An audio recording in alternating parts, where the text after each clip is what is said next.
mga kalayaw mayong aga sa inyo tanan pakita ta sa mga adlaw kung anong routine ta kada Sabado. Every Saturday meron kita pasumba sa cafeteria no mga kalayaw. So, aga pa kita nabugtaw no, aga pa kita naglumpat sa tangigdaan kay ma-prepare ta sang lugar para sa aton yung mga tita kag lula. Mga tamaton tahawan ang lugar pagwata mga salakyan. Ang tuwa ini nga idea nga magpasumba sa cafeteria kay tungod ang aton yung mga hato group, ang aton mga tita kag lula wala pa sa lugar for the meantime kaya ang sumag gym gina-repair. So nakita naman sila haralan sa guwan sang gym.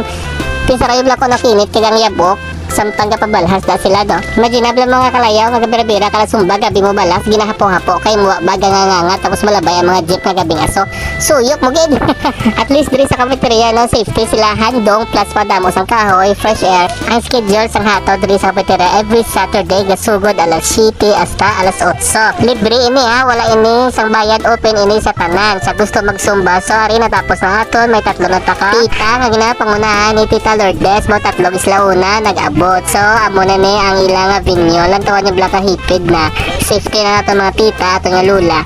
Sa drip pa lang, makahataw na sila sang maayo. Kay wala sang aso nga galinabay. So, kung gusto nyo magpabalas ng Sabado, kanto na din sa cafeteria, alas 7, libre ini, wala ini bayad. Welcome yun ang tanan, bata, tigulang, may unto kung wala. Laway ka kung guwapa, kanto na din sa cafeteria, kay masumba kita. Sorry na nga to yung mga dalaga sang hataw group of sumag. Basig expect mo nga gintra sa hataw puro ta na may mga edad na well ari ay mga dalaga mga young at hearts.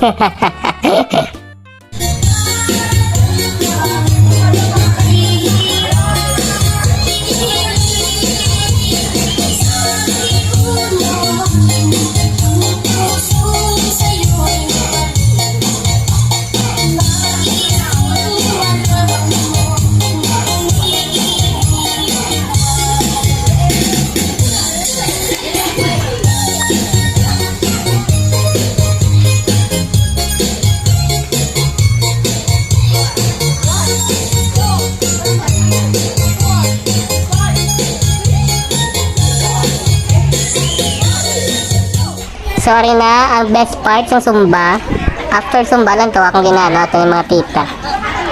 Gapamahaw, gapangapi, kag medyo tayo nga marites. Ang namin lang di kay makaban pa kamo sa inyo nga filo sumaganon.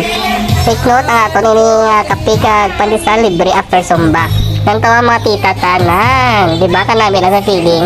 Sang sama tingin siya balay, may mga member pa nga nabitin.